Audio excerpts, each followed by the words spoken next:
Today, we are documenting a case that didn't begin with a mistake. It began with a sequence. Each step small, intentional, and irreversible. There was a wedding people questioned. A document signed sooner than expected. A decline no one could explain. And a death that arrived exactly when it became convenient. No arguments. No visible panic. Just a sequence of normal actions that, taken together, erased one person completely. This is a case about how long you can prepare for a death before it stops looking accidental. In early 2019, Sharmila Nanduri was living in Surrey, British Columbia, with her parents and younger brother. Her family had immigrated from southern India more than a decade earlier and maintained a stable, middle-income household. Sharmila was enrolled in a medical college nursing program and worked part-time as a licensed practical nurse at a long-term care facility in the Fraser Valley. Her income was steady but limited, structured around night shifts, clinical rotations, and classes scheduled months in advance. In January 2019, Sharmila created a profile on a South Asian dating platform used primarily by Indian expatriates in Canada. The profile highlighted education, traditional family values, and long-term commitment. Within days, she connected with Harish Maudviya, a 62-year-old Indian widower residing in Richmond, British Columbia. Harish had immigrated to Canada in the 1990s, built a successful logistics consulting business, and accumulated significant personal assets. He owned multiple properties, maintained active investment accounts, and lived alone following the death of his wife 5 years earlier. His 2 adult children lived separately and had limited involvement in his daily life. Phone records later showed that communication escalated rapidly. Calls became daily, often lasting over an hour. They met in person less than 2 weeks after first contact. Restaurant surveillance footage from Richmond documented repeated meetings across consecutive evenings. Harish paid for travel, upscale dining, and accommodations. Witnesses later described him as attentive and compliant, frequently deferring decisions to Sharmila. By February, Harish informed friends and extended family that he intended to remarry. Despite objections from his children regarding the speed of the relationship and requests to slow the process, Harish proceeded. Planning for the wedding began immediately. Instead of a small civil ceremony, Harish insisted on a full traditional celebration. The event was scheduled for March 2019 and booked at a large banquet hall in Surrey, commonly used for Indian weddings. Financial records later showed extensive expenditures related to the ceremony. The wedding included multiple days of events, professional decor, live music, catered meals, and a guest list exceeding 200 attendees. Sharmila wore custom bridal attire flown in from India. Harish arrived in a luxury vehicle and was publicly introduced as the groom during a formal reception. Photographs and videos from the event show him smiling, participating in rituals, and addressing guests. Several witnesses later stated that the scale of the wedding appeared inconsistent with the brief duration of the relationship. The marriage was legally registered during the wedding events. Immigration records confirmed that Sharmila did not require spousal sponsorship, as she already held legal residency through her studies. Following the ceremony, Harish purchased additional jewelry and gifts, some presented publicly during the reception. His children were present, but visibly distant, a dynamic noted by multiple attendees in later statements. Before we dive deeper, let us know in the comments where you're watching from. We'd love to hear from you. And don't forget to hit that subscribe button so you never miss any of our upcoming videos. Within weeks of the wedding, Sharmila moved into Harish's Richmond home. Title documents later showed that one of Harish's vehicles was transferred into joint ownership shortly after. Bank records indicated a sharp increase in discretionary spending beginning in March, including luxury retail purchases and travel bookings. Sharmila informed her instructors that she would be reducing work hours due to marriage obligations and requested schedule adjustments.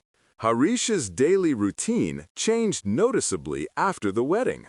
He reduced outside activities, spent more time at home, and relied increasingly on Sharmila for meal preparation and household management. Grocery purchases shifted entirely to items selected by her. She organized his supplements and daily intake despite no formal prescription regimen beyond routine vitamins. In early May, Harish contacted his insurance broker to revise his life insurance coverage. The policy was finalized on May 21, 2019. Sharmila was listed as the sole beneficiary. No alternate beneficiaries were named. The documentation was accessed repeatedly from Harish's home network in the weeks that followed. By the end of May, Harish began reporting episodes of fatigue, dizziness, and weakness to his family physician. Appointment records show multiple visits without a definitive diagnosis.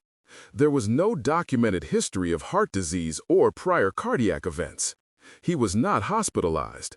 He remained at home, with Sharmila assuming increasing involvement in his daily care. Marriage, financial restructuring, insurance enrollment, and changes to Harish's routine occurred within a compressed period of less than 3 months. Each action was independently documented, forming a clear sequence that preceded the events that followed. In June 2019, Harish Malviya's health complaints intensified over a short and clearly documented period. Medical records show multiple contacts with his family physician within days of each other. He reported persistent fatigue, dizziness, nausea, and episodes of irregular heartbeat occurring at rest. Routine examinations did not reveal an acute cardiac event. No hospitalization was ordered. He was advised to remain at home and observe symptoms. His daily activity narrowed accordingly. Digital records indicate that scheduled commitments were canceled without replacement. There is no record of external travel during this period. Communication volume dropped. Daily routines became confined to the residence. On the morning of June 25, 2019, Sharmila Nanduri placed a call to emergency services from the Richmond home. The 911 recording identifies her as the caller. She reported that her husband had collapsed and was unresponsive. Paramedics arrived and confirmed death at the scene. No external injuries were observed. Given the circumstances and recent health complaints, an initial medical cause was considered plausible.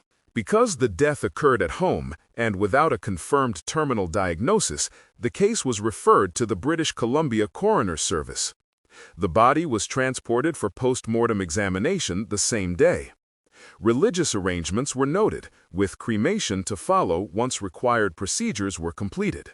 The autopsy was performed on June 26th. Structural examination did not reveal myocardial infarction, stroke, or catastrophic organ failure. Findings were insufficient to establish a natural cause of death. In accordance with standard protocol for unexplained deaths, comprehensive toxicology testing was ordered during the examination. Biological samples were collected, preserved, and logged.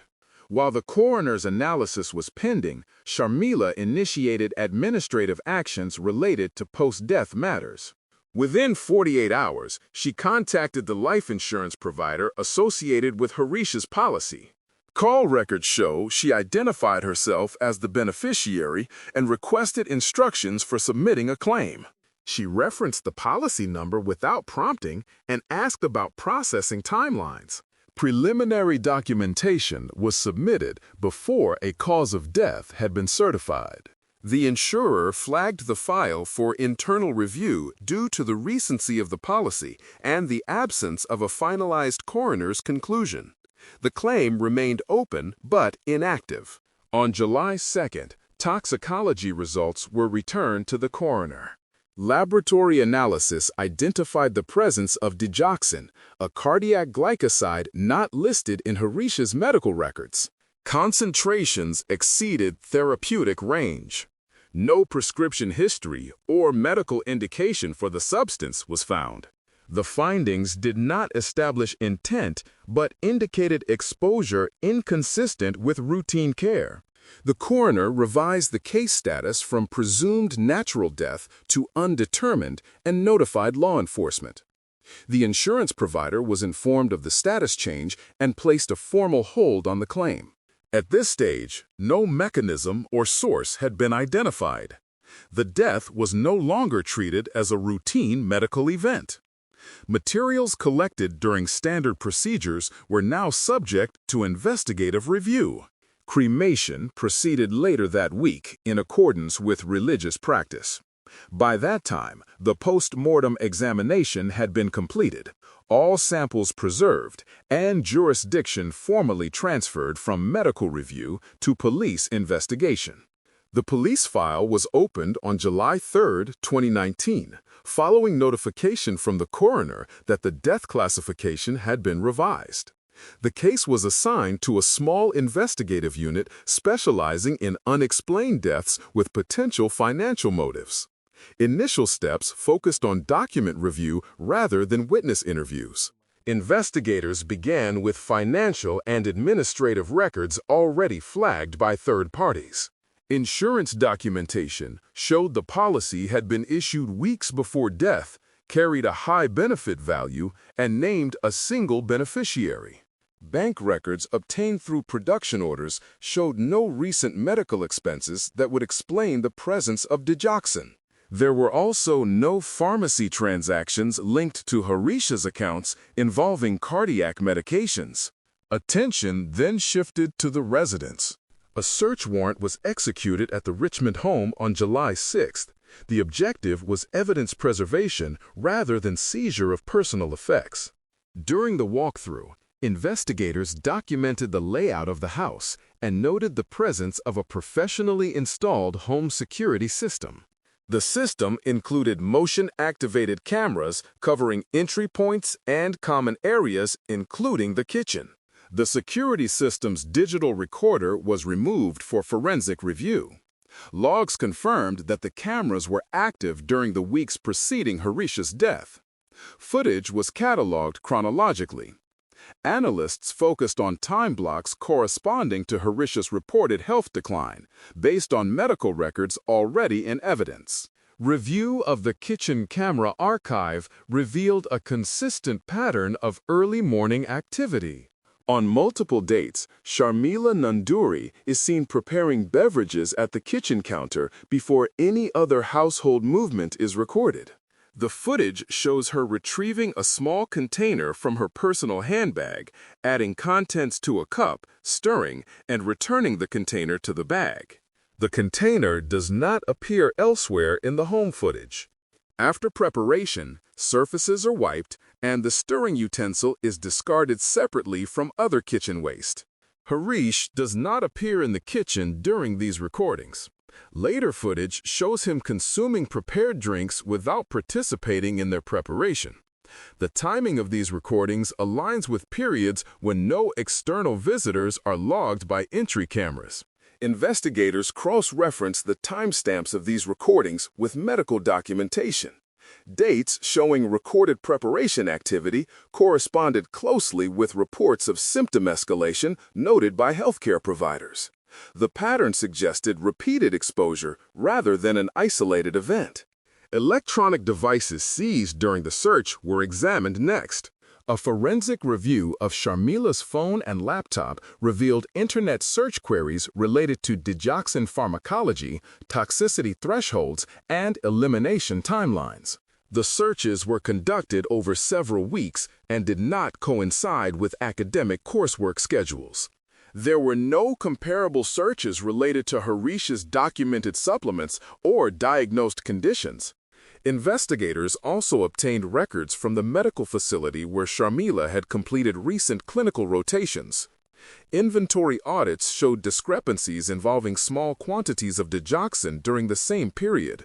No formal loss report had been filed at the time, but the timing matched the window of exposure identified by toxicology. Taken individually, each element required explanation. Combined, they established a sequence: access, preparation, administration, and physiological effect. The case moved from unexplained death to suspected homicide based on circumstantial but converging evidence. By mid-July, prosecutors were briefed on the findings. Authorization was granted to proceed with a custodial interview and formal arrest planning, contingent on final laboratory confirmations and evidence correlation. The investigation transitioned from evidence gathering to charge preparation. Sharmila Nanduri was taken into custody on July 18, 2019, following approval from the Crown Prosecution Service. The arrest occurred without incident at the Richmond residence. She was informed of the charges and transported to a local police detachment for questioning. A search incident to arrest recovered her personal handbag, which was logged as evidence. During the custodial interview, investigators focused narrowly on the established evidence. Sharmila was asked about her daily routine during the weeks preceding Harish Malviya's death, specifically her role in meal and beverage preparation. She stated that she routinely prepared food as part of household responsibilities and denied administering any medication not prescribed by a physician. When shown still images extracted from the kitchen surveillance footage, she acknowledged that she prepared drinks, but described the containers seen in the footage as holding nutritional supplements. Investigators then presented toxicology findings confirming chronic digoxin exposure. Sharmila denied knowledge of the substance and stated that Harish may have taken medication independently. She was unable to identify a prescribing physician or pharmacy. When asked why digoxin-related search terms appeared on her personal devices, she stated that the searches were academic in nature. Enrollment records from her program did not support that explanation. No coursework during that period included digoxin pharmacology at the level reflected in the queries. Forensic analysis of the handbag recovered during arrest identified trace residues of digoxin inside a small plastic container matching the one observed on surveillance footage. The container bore no labeling. Laboratory comparison confirmed consistency between the residue and compounds found in Harish's biological samples. No fingerprints other than Sharmila's were detected on the container. Additional evidence was presented from the clinical facility where Sharmila had completed her rotation. Inventory logs and witness statements confirmed irregularities in medication counts during the relevant time frame. Access logs placed Sharmila on duty during each documented discrepancy. No other staff member was associated with all identified losses. Financial investigators contributed supplemental findings. Insurance claim activity was reconstructed in detail. Records showed that Sharmila had initiated contact with the insurer before the cause of death was certified and had completed required documentation within 72 hours. Internal insurer notes described her inquiries as unusually specific regarding payout timelines and beneficiary status. Sharmila declined to provide further statements after consulting legal counsel. She was formally charged with first-degree murder and insurance fraud. Bail was opposed by the prosecution on the grounds of flight risk and severity of charges. Bail was denied. Pre-trial proceedings extended over several months. Defense motions challenged the admissibility of surveillance footage and digital search evidence. The court ruled that the footage was lawfully obtained and that the digital evidence demonstrated relevance to intent and preparation rather than academic study. Toxicology experts testified during voir dire hearings regarding the improbability of accidental or therapeutic digoxin exposure under the documented circumstances. By the time trial dates were set, the evidentiary framework was fixed. The case rested on a controlled sequence: exclusive access, repeated administration, physiological impact, and financial motive. No alternative explanation accounted for all elements simultaneously. The matter proceeded to trial before the Supreme Court of British Columbia in early 2021. The trial began in February 2021 before the Supreme Court of British Columbia. Proceedings focused on reconstruction rather than speculation. The prosecution structured its case around demonstrable sequences supported by records, timestamps, and expert analysis. Witnesses were called in an order designed to establish inevitability rather than shock. The Crown opened with Toxicology. A forensic pathologist explained that digoxin detected in Harish Malviya's samples was present at levels exceeding therapeutic thresholds and displayed distribution patterns consistent with repeated low-dose exposure. The expert testified that such a pattern could not result from accidental ingestion or environmental contamination. Digoxin's pharmacokinetics were outlined in detail, including its cumulative effect and its ability to provoke fatal arrhythmias without overt warning signs. The cause of death was certified as cardiac arrhythmia induced by digitoxin toxicity. Medical records were entered next. The jury was shown timelines aligning reported symptoms with progressive exposure. The treating physician testified that the symptoms described were nonspecific and consistent with age-related cardiac issues, explaining why no emergency intervention had been triggered. He confirmed that digoxin had never been prescribed and that no clinical scenario justified its use. Digital forensic analysts followed. They presented authenticated surveillance footage from the kitchen camera. The recordings were played without commentary, showing repeated beverage preparation at consistent times. Metadata verified dates, times, and file integrity. Analysts confirmed there was no evidence of tampering or gaps in the archive. The footage was contextualized with entry camera logs demonstrating no third-party access during the relevant periods. The Crown then introduced the physical container recovered during arrest. Laboratory specialists testified that trace residues inside the container matched the chemical profile of digoxin found in Harish's samples. Chain of custody documentation was presented step by step. The container's size and design were concealable transport rather than household storage. Evidence from the clinical facility was presented through inventory supervisors and access control records. Testimony established that medication discrepancies occurred only on dates when Sharmila Nanduri was present and assigned to areas where digoxin was stored. No formal loss report had been filed at the time, but retrospective audits confirmed the shortfall. Financial analysts addressed motive. They reconstructed insurance activity and demonstrated that Sharmila had exclusive beneficiary status on a recently issued high-value policy. Insurer representatives testified regarding internal flags raised by the timing and specificity of her claim inquiries. Banking records showed no independent financial pressure sufficient to explain the policy absent the death benefit. The defense strategy focused on alternative explanations. Counsel suggested contamination, self-administration, or undocumented prescriptions. Under cross-examination, each theory was dismantled through record absences and expert testimony. No pharmacy records, prescribing physicians, or purchase trails supported the defense position. The defense did not present an alternative toxicological mechanism. Sharmila did not testify. Her statements to police were introduced only where legally admissible. The jury was instructed to consider evidence cumulatively rather than in isolation. After 5 weeks of testimony, closing arguments were delivered. The prosecution emphasized sequence and access rather than character. The defense argued insufficiency without offering a coherent competing narrative. The jury retired to deliberate.